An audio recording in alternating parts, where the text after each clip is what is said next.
Okay. Good afternoon, everyone. This is Barbara Foster. I'm going to be your facilitator or presenter today. Thank you for joining us with our first quarter of regulatory updates regarding transportation of hazardous materials, dangerous goods, and other related hazard communication regulations. Thank you very much for joining us, and we will be spending about an hour looking at the various issues that have come up over the past 3 months or so.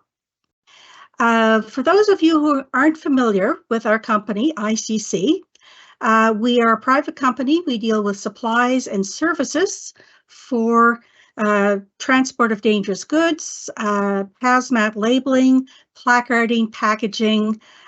We've got all sorts of supplies, so please keep us in mind if you are looking for anything that can help you in your hazmat journey, whether it's packaging, labels, copies of the regulations, training and consulting.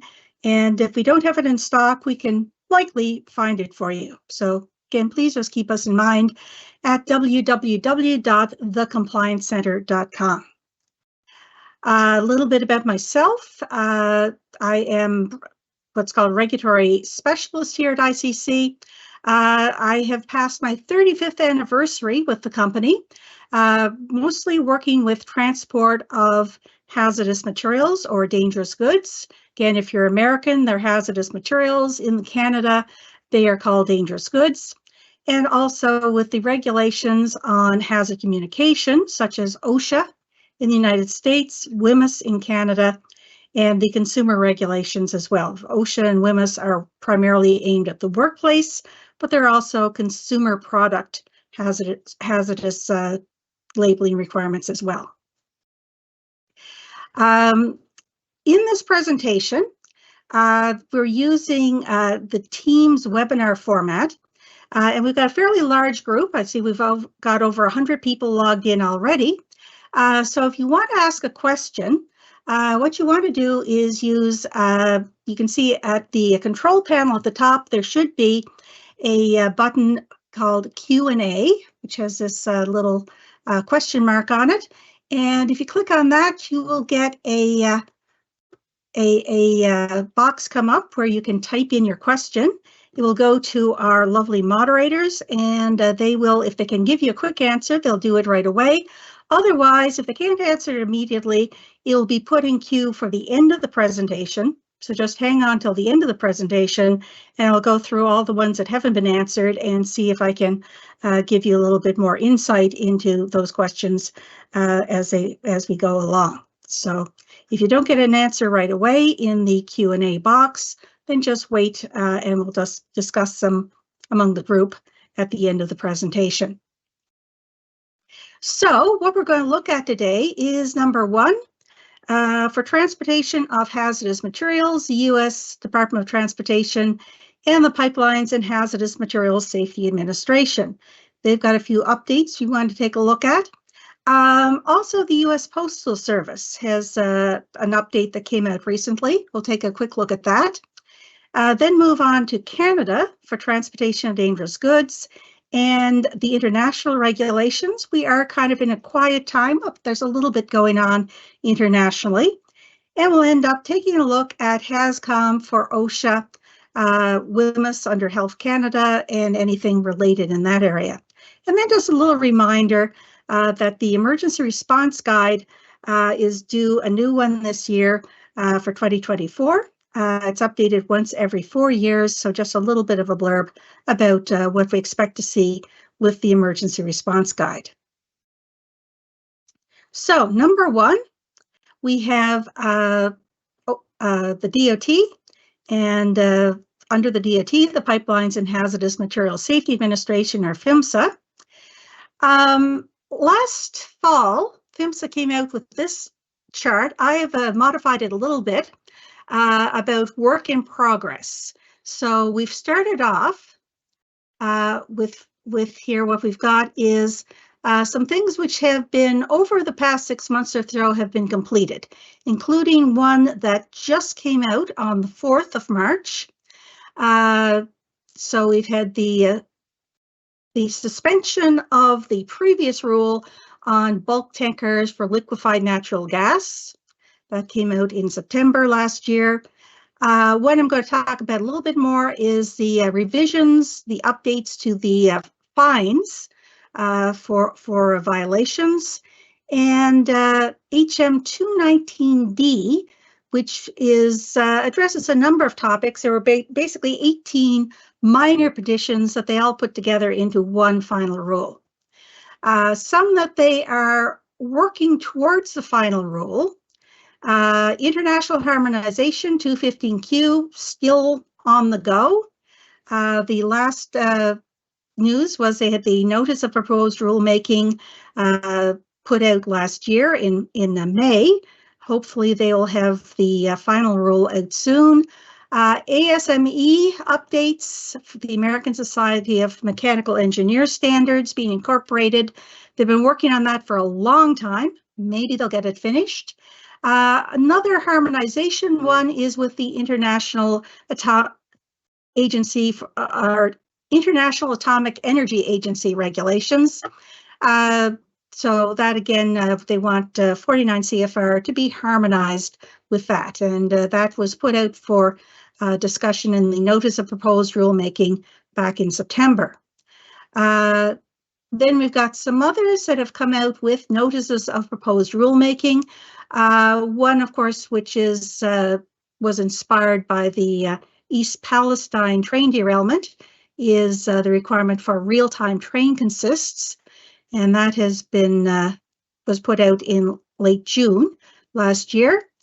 And some which are advanced notices of proposed rulemaking. They have not yet reached the notice of proposed rulemaking stage, but they're things that PHMSA is obviously concerned about, working on, converting special permits into actual regulations. So if a company has requested a special permit and it looks like it's a good idea, it may just be converted into the regulation so then everyone can use it. Some modal safety advancements, and they are looking for feedback on a number of topics. There was approximately 4 dozen or so in HM 265A, where they had a large number of topics, just asking for people to give them their feedback if they think these are important, if they have any ideas what direction PHMSA should be going with. So quite a lot on PHMSA's plate right now. I know you won't be able to see this, and I had a teacher once said, never put up a slide and preface it by, you won't be able to see this clearly, but there is a new organization chart out, and for PHMSA, and the main thing is this link. If you want to get the up-to-date chart, it is on the PHMSA website. So Pam, maybe if you can put that into the class notes, they can take a look at that. So it is has been put up under the Q&A if anyone wants to see it. So if you're trying to track down who's in charge of what, this is the most up-to-date list of who's doing what at PHMSA. The civil fines, this has been a ongoing effort that they periodically increase the fines from PHMSA based on cost of living. So a 3% increase in the latest version. And just there's various organizations under the DOT that were affected. PHMSA itself, for hazmat, you can see things like the maximum penalty for a hazardous materials violation that doesn't have special circumstances has gone from about $96,000 up to about $99,000. So again, the unit that they're multiplying the old fines by is this 1.03241. Federal Motor Carrier Safety Administration, they've got a number of penalties regarding hazardous materials. So motor carriers, their penalties have gone up appropriately. The Federal Railway Administration, again, they've got a list of violations. Not all of them are hazmat, but for the hazmat ones, we've got the updates in the prices here. And finally, the FAA for aviation. The hazmat violations have, again, gone up by a similar amount. So they're all pretty much the same, but again, they do go up on a yearly basis. That's why the maximum amounts are such weird, not round numbers, because they have been increased by this fixed amount cost of living adjustment every year. Then we've got this HM 215D final rule. It was a response to 18 petitions for rulemaking. So it's sort of a miscellaneous collection of small changes, things that they have incorporated, allowing more flexibility in options for putting compressed natural gas in cylinders. They have wanted to streamline the approval application process for repairing certain cylinders that have DOT approval. So again, a lot of this is to try and cut back on the paperwork and make the system more streamlined and yet still safe. One, to provide greater clarity on filling requirements for certain cylinders used to transport hydrogen and hydrogen mixtures. That may be a bigger thing now as time goes on because of the interest in hydrogen-powered vehicles. Harmonization. It's always nice to harmonize US regulations with the international standards so that when you import or export, there aren't any problems. So they have done a small change to harmonize with the international regulations from the United Nations to allow the shipment of de minimis amounts of poisonous materials. Now, if you are not familiar, de minimis, basically Latin means as small as possible.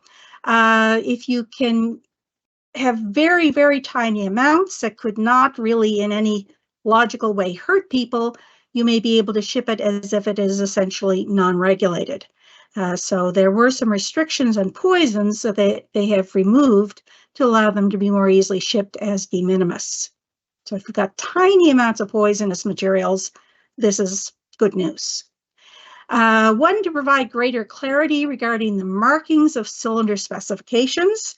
To see if your cylinder has been properly certified, there will be markings. Normally you find them around the neck of the cylinder.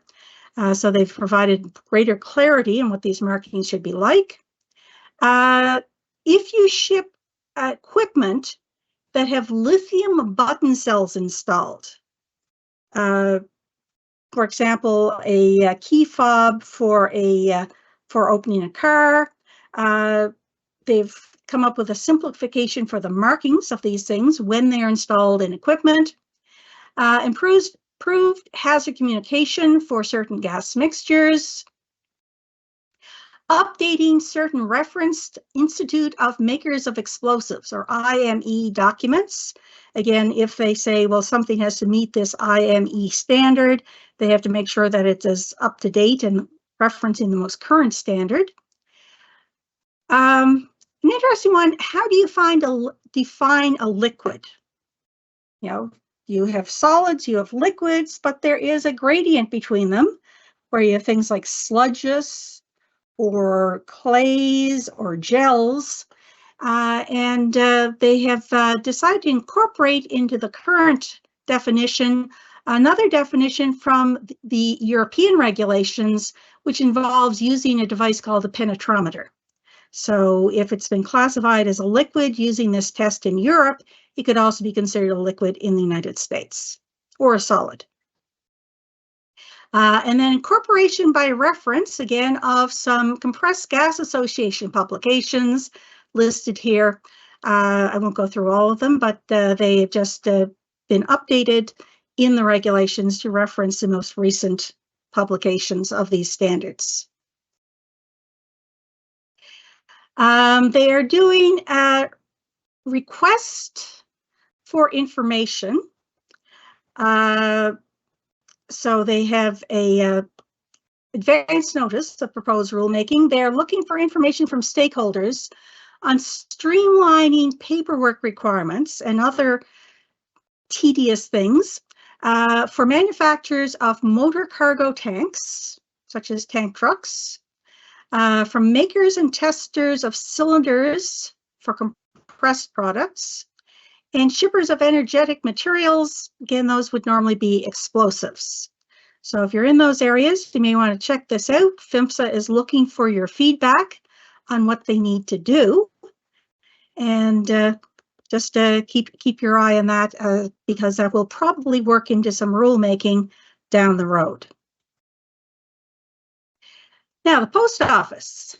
In the United States, you are allowed to ship hazardous materials by post if you comply with something called Publication 52. The post office's own rules. And you can, they have a proposed rulemaking. Again, just notice a proposed rulemaking. It is not a final rule. That would make some changes to packaging for substances considered to be hazardous. So we require mailers to use outer packaging that meets minimum edge crush test requirements. Now that is a slightly different way of testing fiberboard for boxes.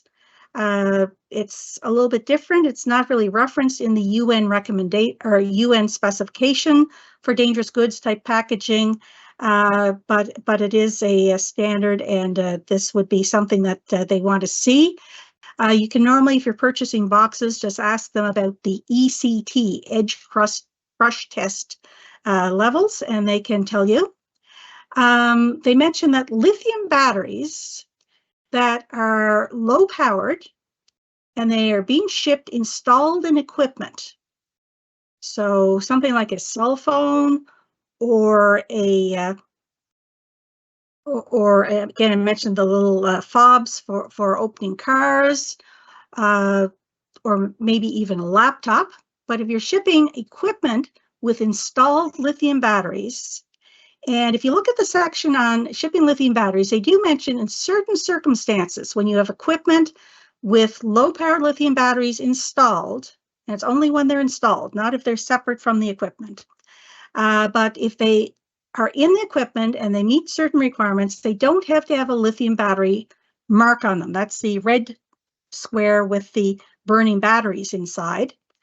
So if they don't have to have that mark on the outer package, instead of putting in a box, you would be able to use padded or polyethylene bags instead. So you could say take the cell phone and slide it into sort of a padded plastic envelope. But it says that the equipment must be in inner containers that could pass a 1.7 meter drop test with no damage to the batteries.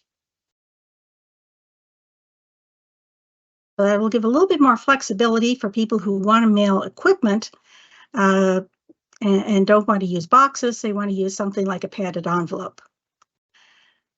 Regarding the edge crust test, the rule that they're looking at says if the package would be 20 pounds or less, they want the outer packaging to be at least 200-pound burst strength or 32-pound or 32 edge crush test or equivalent at minimum. And if your package is over 20 pounds, the burst strength should be at least 275 pounds or 44 edge crush test or equivalent as a minimum. Again, that would be a pretty sturdy package, but again, you're shipping something that's heavy. They want you to have a good, strong cardboard box that isn't going to collapse under the weight.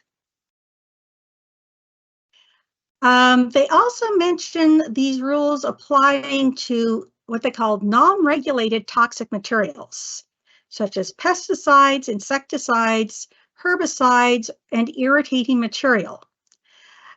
These are things that might not actually be classified as dangerous goods, but the post office considers them to be toxic according to their own definition. So again, you might have, say, a consumer product that is a household pest control agent. It's not actually poisonous. It's not in Division 6.1 for transport of hazardous materials, but the post office would consider it toxic simply because it is a pesticide. Again, and it says you've got to meet the same standards as for hazmat when it comes to the boxes. They must be able to withstand normal transit and handling. And there's additional rules if your product is a liquid, given in the publication 52, section 451, section 3A. So that's the United States. Now let's switch over to Canada with Transport Canada and the Transportation of Dangerous Goods Regulations.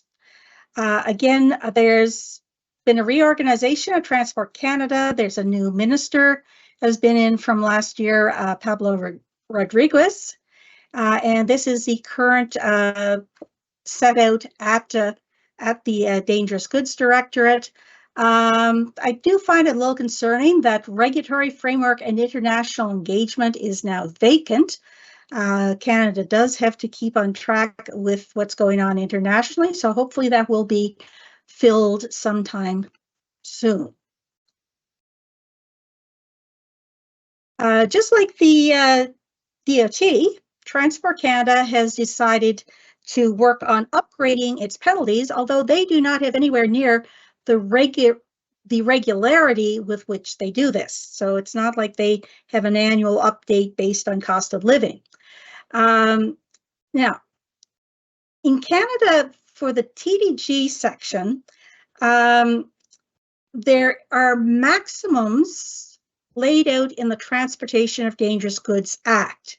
Now, the Act is enabling legislation that has been passed by Parliament, and those really haven't changed from the start of the Act way back in 1980. They are working on updating the fines there, but right now they have not changed significantly since the Act was created. But there's another way they can levy fines, and something called ticketing. And for that, you have to go to a different regulation. You will not find this in TDG itself. You need to go to something called the Contraventions Regulations, and that lists a number of different pieces of legislation and says, well, inspectors who enforce these regulations may issue fines, and these have been updated in December.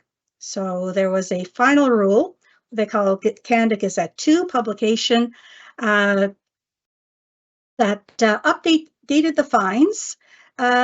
So originally the fines would range from per violation, a ticket might be from about $500 to $1,000, and now they have updated that to now range from $2,000 up to $4,000. So cost of living going up everywhere. Obviously, the cost of non-compliance is also going up. But to be fair, they have not made any changes in a reasonably long time. So, this is perhaps necessary to make sure that companies realize that the occasional ticket for non-compliance should not be viewed as simply the cost of doing business. That if you want to save money, you want to make sure that you're compliant. So if you go to the Contraventions Regulations and go to Schedule 15 in that regulation, it will list all the new TDG fines for ticketing offenses. There's a lot of other regulations in there as well, if you're interested. Transport Canada published this timeline. Now, it is not carved in stone, but it covers 2023 to 2025, what their plans are. They have already published last year the miscellaneous amendment, and probably the more interesting one, the site registration requirements that introduce a new part to the regulations, Part 17. So just requiring shippers and carriers of fully regulated dangerous goods to put it in, to register their sites on a special portal they have created. There are no costs currently associated with doing that, no fees or anything, but I'm not saying that I would guarantee that they never introduce fees for registration. Then we have what they are working on called the Canadian update. Then we've got the international harmonization. That has already come out in Canada Gazette 1. So they are still just debating what feedback they got from their stakeholders. One that's looking forward to seeing something in the Canada Gazette next year is remotely piloted aircraft doing deliveries of dangerous goods.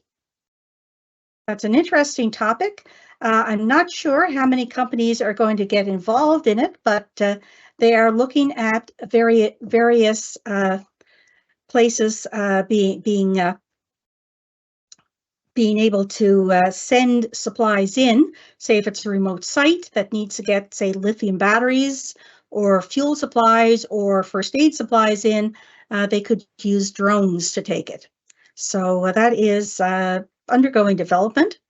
So if you're looking for where things are kind of at, this is a reasonably good chart. Again, no guarantee though. Transport Canada can postpone or even cancel things.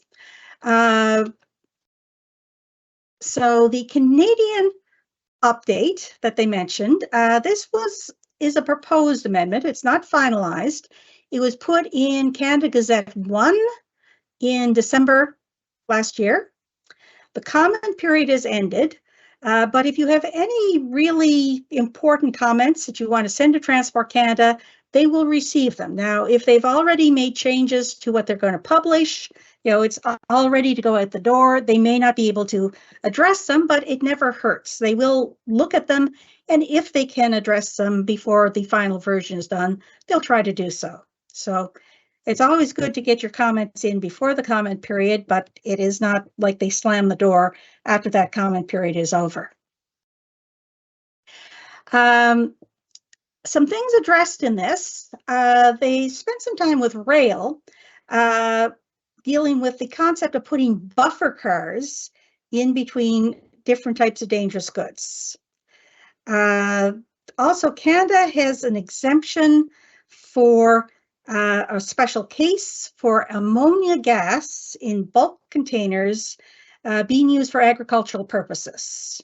So they wanted to kind of streamline that.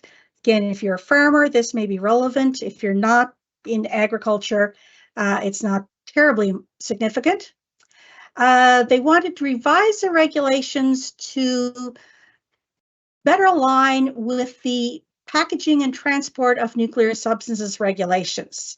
Now, in Canada, when it comes to radioactives, TDG says they are dangerous goods, but for most of the requirements, they will tell you to go to the PTNSR, the Packaging and Transport of Nuclear Substances Regulations, and that will refer you back, in many cases, to the international standards, the IAEA. So sometimes trying to find out what you need to do for radioactives is a bit of a paper chase as you go from TDG to the Packaging and Transport Regulations and then to the international standards. There have been some things that have gotten a little bit out of sync with the PTNSR, and they don't want two regulations telling you two different things. So the goal is to update TDG to reflect what's in the PTNSR currently. They want better alignment with some other issues regarding international regulations, updated standards for rail cars and ton containers, and then some basic editorial changes like removing obsolete sections and changing terminology. For example, I've used the word exemption, but technically Transport Canada tried to go with the phrase special case. But there are still some areas where they use the term exemption.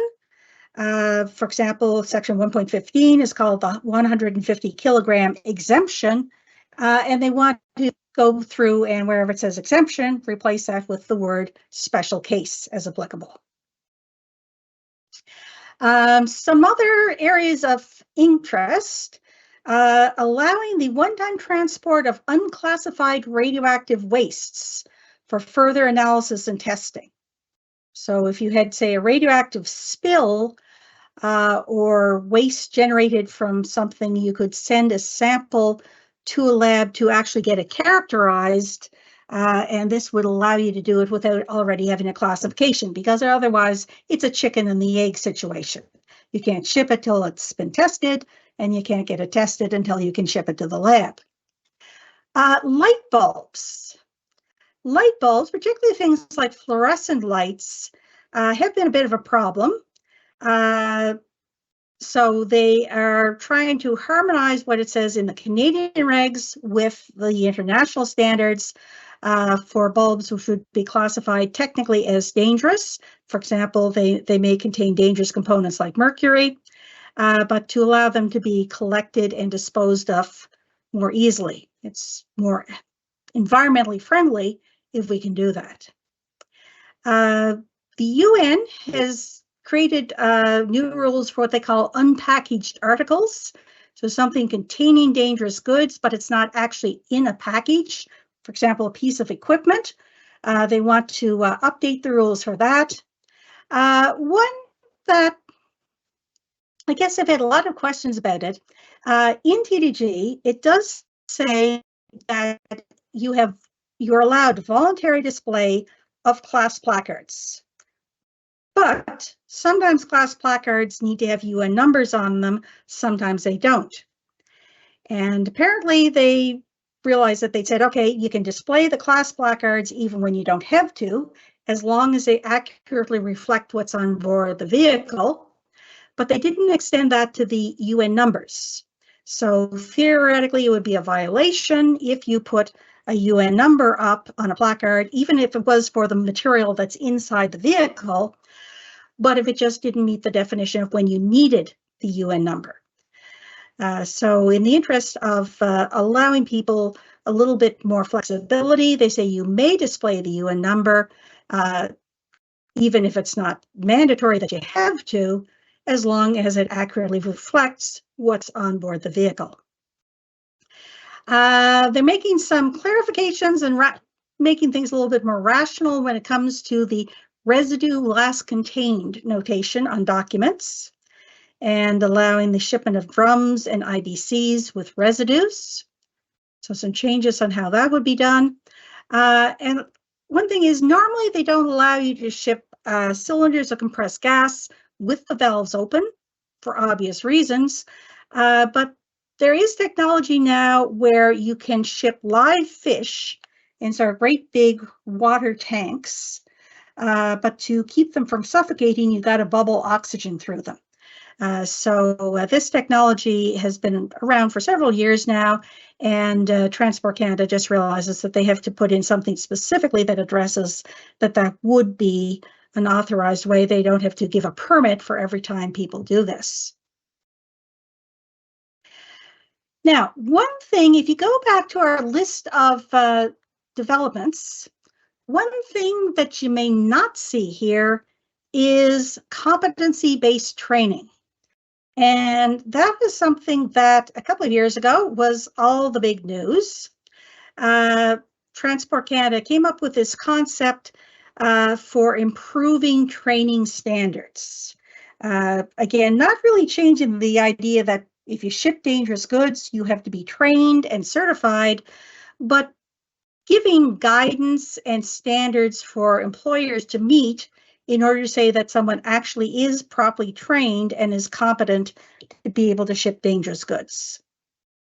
And they had issued there's a CGSB standard that was created from the Canadian General Standards Board with a lot of checklists for if you do this job, your training must include these areas. They had published a Canada Gazette 1, which is kind of like a notice of proposed rulemaking in the United States, that said, they wanted to bring this in, and they would give you a time frame to phase in the new training, but they wanted comments first, and apparently the comments they got were highly negative. A lot of stakeholders believe that the costs associated with the changes were they far outweighed the benefit to bringing this in.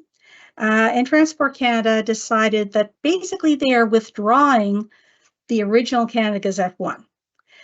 Instead, they're going to do a study, create a white paper on training issues and why they think the CGSB standard is beneficial and how it could be incorporated without breaking the bank for everyone. They're working on it now. It said should be circulated for additional comments. And again, everybody in the dangerous goods industry in Canada would probably be interested in this, because if you do dangerous goods transport, you normally need to have your people trained. This is supposed to be made available on their website sometime in, they said, early 2024. Now it is March, so I'm not sure exactly what they feel early is, but again, they're working on it. Then they're looking for comments from stakeholders, and that would go back to creating a new Canada Gazette 1 that would then work at bringing in competency-based training in a couple of years. They're not expecting everybody to change their training procedures right away, but it may take, there'll be a transition period to switch to the new standard. The CID, I talked about this in the last presentation, but I thought that a lot of people might want to recap, because this is a significant issue. It's called the Client Identification Database. And I am so old that I remember when I joined ICC and started learning about transportation of dangerous goods, Canada did have a requirement for shippers and carriers to register with Transport Canada.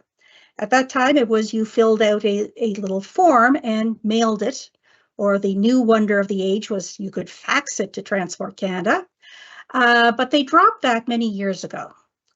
And then after an audit brought up that, Transport Canada, you really don't know who's involved in this. You don't have a really firm summary of who are shippers, who are carriers, what classes does everybody deal with. They decided they go back to this concept, but being the 21st century, we're going to do it online. So in October, there was a Canada Gazette 2 publication. Gazette 2 means it's a done deal. It's official. And this added a new Part 17 to TDG. So that's going to say that if your site either ships out fully regulated dangerous goods, or you're a carrier of regulated dangerous goods, you need to go to this online portal where you have to identify who your company is, what your sites are, if there's more than one, have some contact information within the company. So if they need to get in touch with you, they can. They want to normally have at least 2 contacts in case one's not available, and then list what classes you're involved in transporting. So they don't need to know quantities, but they do need to know what classes you're involved in. It does not apply to goods which are exempted. So say if you only ship limited quantities and no fully regulated dangerous goods, you would not need to register on this. But if they have to go officially as dangerous goods and they're not exempted by any of these special cases, then you do have to register. Now, fortunately, you have a year from the publication date, which was October 25th, to do this. And there is a lot of guidance provided on this. There's a site I've listed here on Transport Canada's website for the Client Identification Database, where there is a full guide for stepping you through how to register, as well, of course, as a link to the portal. If you have questions with Transport Canada, you can email them, and they should be able to give you any clarifications. Again, this is new, so some things, we may not know exactly how they're going to interpret it until we see it in practice. But I would recommend companies get involved in this sooner rather than later.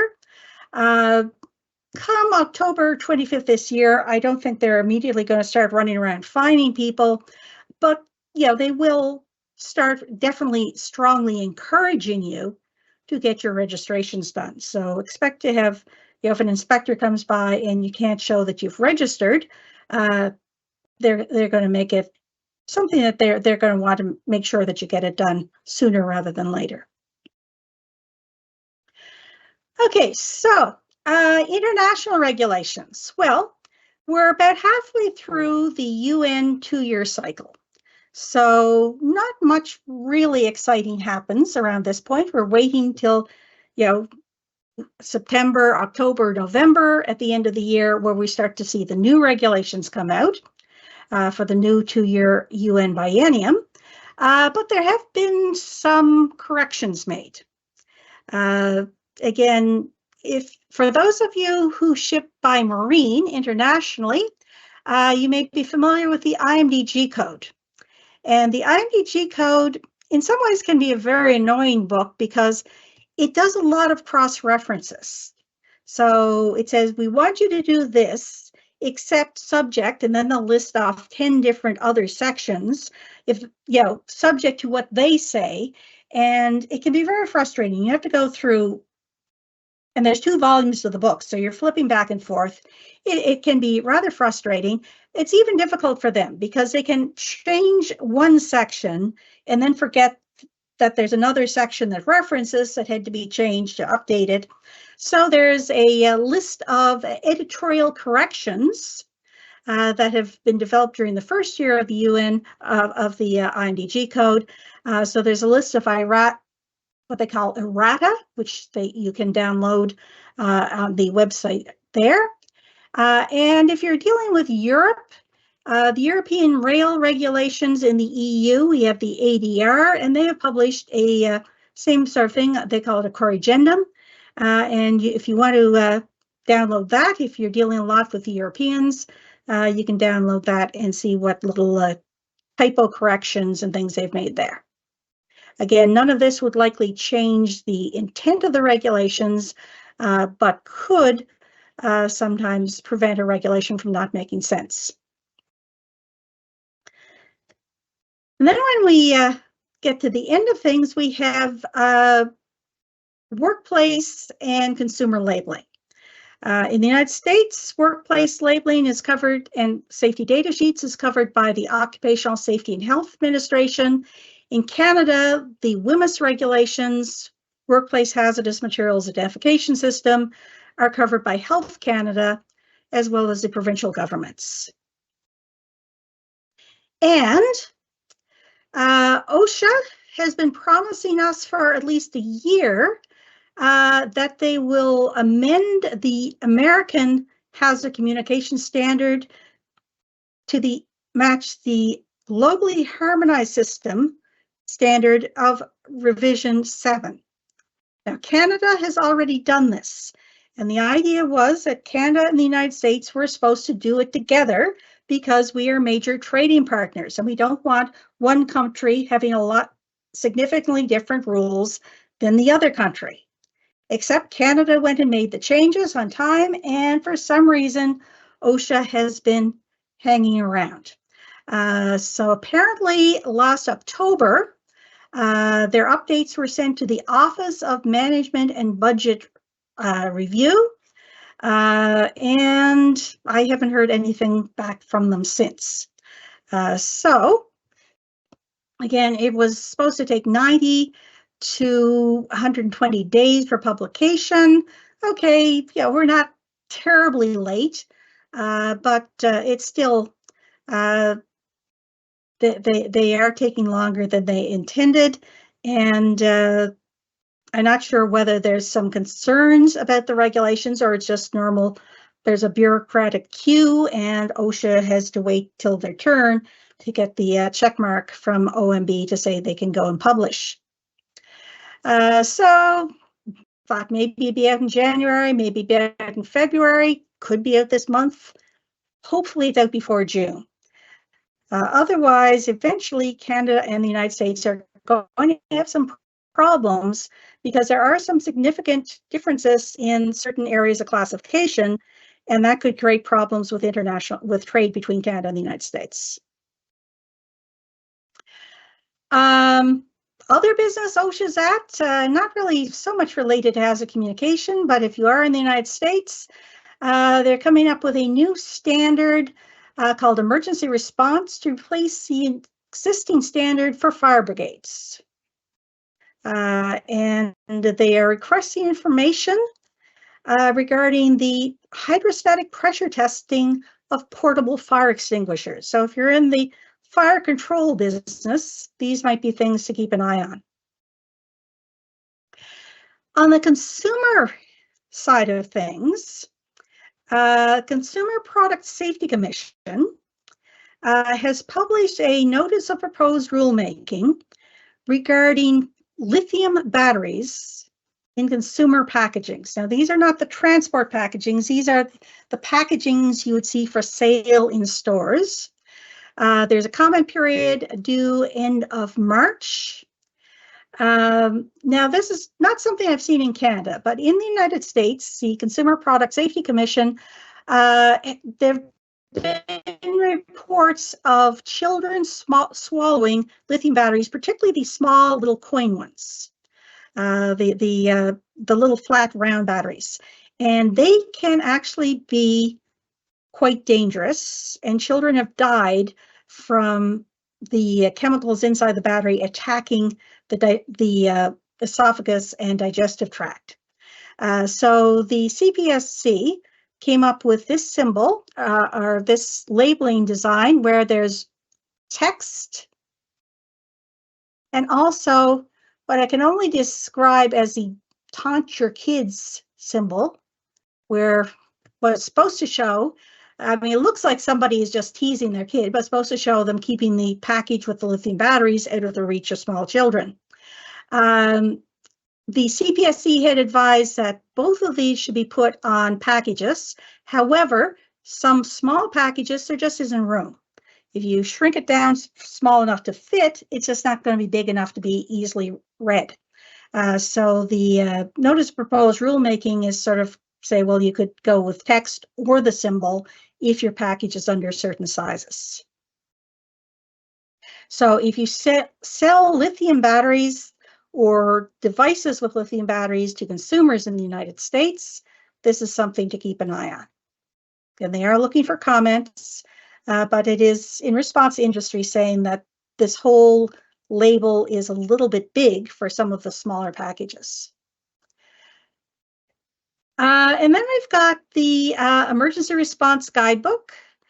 Keep in mind that if you want a copy of the emergency response guidebook, it's updated once every 4 years, and it should be out this spring.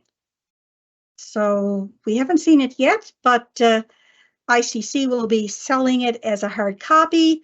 You can also access it online if you prefer, but there's been some nice improvements. It includes updating the list of dangerous or hazardous materials to the most current UN standard. Some of the response guides have been updated. They've updated identification charts for things like labels or packagings. There's more information on dealing with electric vehicle fires, which are a more significant issue nowadays. Some specific information on first aid for chemical warfare and biological agents. And one that I think kind of interesting, QR codes seem to be coming into their own these days. For many years, they were a technology that never quite caught on the way people thought they would. But now the idea is there'll be a QR code in the guide, and if a truck driver has a spill or an accident, they can just scan the QR code and it'll take them right to the reporting page for them to enter their information. So again, if you're a carrier or a shipper, you'll find that these are very inexpensive and quite useful to have. Whoops.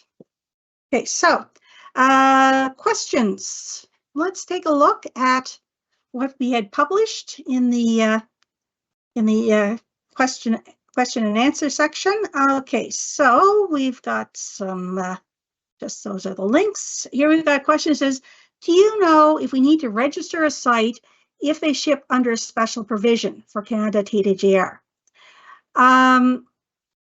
If the provision is an exemption, you probably won't, although I'm speaking in generalities. If it's something like Special Provision 16, which isn't an exemption, it just says you have to add technical names after your shipping name, that wouldn't get you exempted. But if it was something like Special Provision 34, which has the provisions for low-powered lithium batteries, I believe that you would not have to register if you only shipped low-powered lithium batteries. Again, I'd have to look back at the actual text, but my understanding is if it is exempted from the regulations in significant amounts, then you would be exempt from registration. Someone said, when is the deadline to register sites? It was 1 year from the publication of the Gazette 2, which was October 25th. So ideally, you would have your registration done by this October 25th. Now, looking at it, the only thing I found that was really difficult, I was invited to take part in a pilot project, and I kind of fell at the first hurdle, as the saying goes, because the first thing they wanted you to do was give your CRA number, your tax ID for your company, and they only gave you a few days to try this out. And by the time I got the tax information, they closed the process. So that's probably, first of all, you want to get your company data pulled together, then find what classes you ship and have people designated as being the contacts. And then the registration should be something that can be done very easily in a couple of hours. What are the requirements for registration? Well, you go to the portal where there's a link on the Dangerous Goods website from Transport Canada, and it will again require, they basically want to know what the company is, the addresses of their sites, contact information, and what classes do you ship that are fully regulated. Then we have a question. How do you think Transport Canada will identify companies who must register under the CID? Will Transport Canada look to the carriers for lists of shippers? I don't know exactly how they're going to go about it. And I don't think that it's like, you know, if you haven't registered by October 25th, you're going to get a letter in the mail next week saying, we see you haven't registered, please do so immediately. I think it's going to be more that they will, obviously, you know, they know a lot of who's involved unofficially. They know who the big carriers are. They know what companies are often involved in shipments. If you've ever been fined or cited or just even had a random inspection, they're going to know if you're involved in transporting dangerous goods. And then as they do random inspections, they're probably going to start doing outreach and education, then getting to a little bit of arm twisting eventually if they feel people are not taking it seriously, by saying, you know, if you don't register after we come by and do an inspection, we'll give you a certain amount of time, and then we might actually start citing a fine here or there.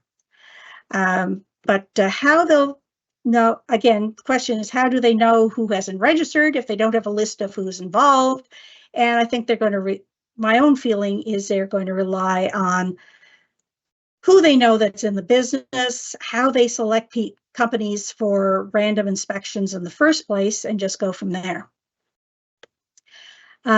Question says, is it possible to cancel the site registration once it's registered on the portal from Transport Canada? That's a good question.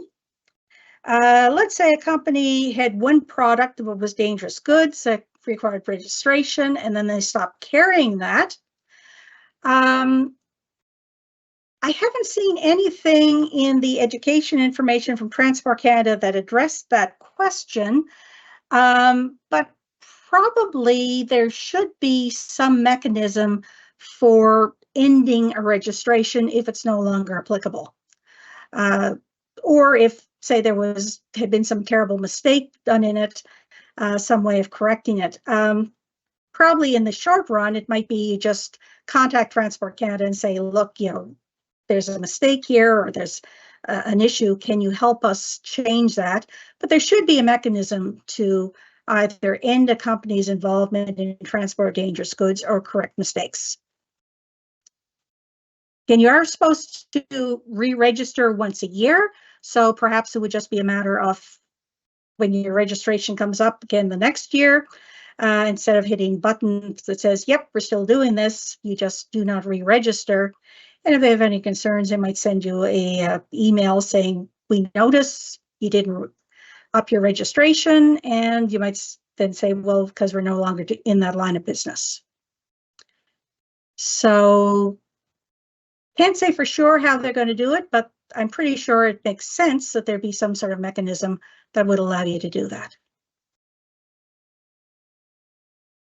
Okay, so let's see, one other one. Someone asked, will you send out class material? Yes, as always, the recording of this will be put online, and you'll get a link to it.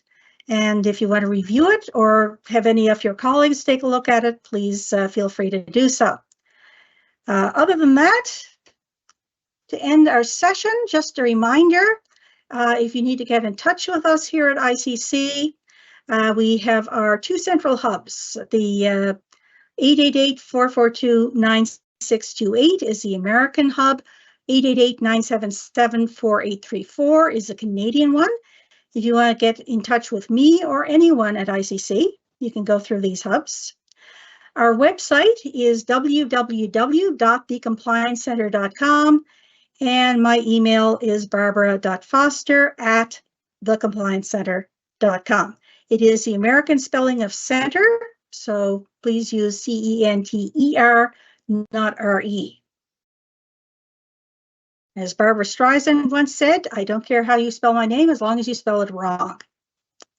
So if you're Canadian, you have to learn to spell the word center for our URL this way. If there are no other questions, I'd like to thank everyone for attending. We always appreciate you coming in, and we hope we've been helpful for you. And if you need to follow up with anything, please just let us know.